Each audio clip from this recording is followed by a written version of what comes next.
So a few years ago, I bought a house on my own for my little girls and I to move into. And I was so proud. It was such an accomplishment.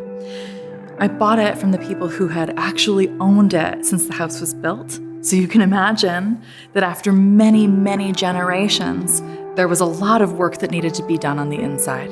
So I hired a contractor and a team of industrious friends, and we completely renovated it. We took down all the old, icky orange and brown stuff and replaced it with this like shrine of femininity. It was just rose gold everywhere, and it was beautiful. By the time we had finished the interior renovations, I was really tired and needed to take a break.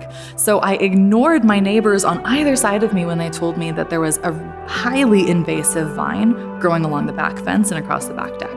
Sometimes I would watch this vine kind of pop up in unexpected places, like in between the deck boards, maybe 20 feet away, or popping up or creeping out in between the stairs. And one day I even found it growing all the way over on my driveway, which is probably about 30 feet away. And every time I found one of these annoying little tendrils of vine, I would get out my kitchen scissors and I would just go and snip it off, thinking, perfect, my work here is done. Then we went away for the weekend.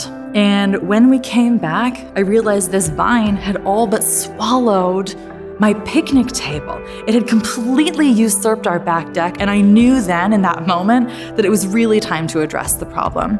So I hired the kid who would come to cut my grass, and he did the messy, uncomfortable, dirty, icky work of climbing underneath the deck and tracing every single tendril of vine back to where it came from. He traced every single piece back to its root, and when he found the root of that problematic vine, he killed it dead.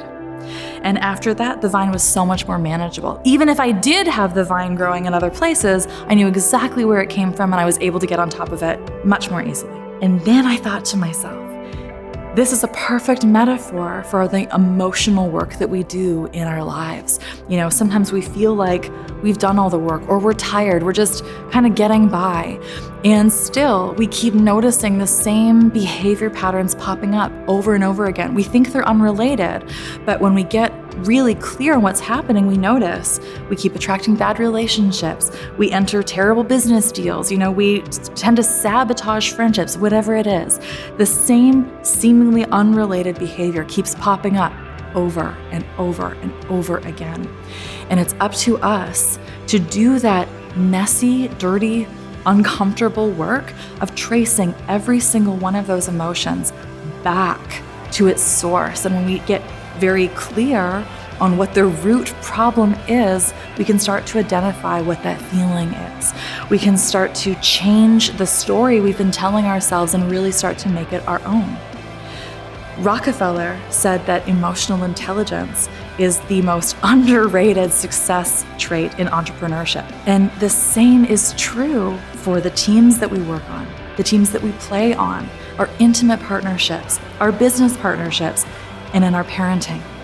When we are able to cultivate this emotional awareness and get clear on what it is we're feeling and why, then we really start to deepen and heighten our emotional intelligence.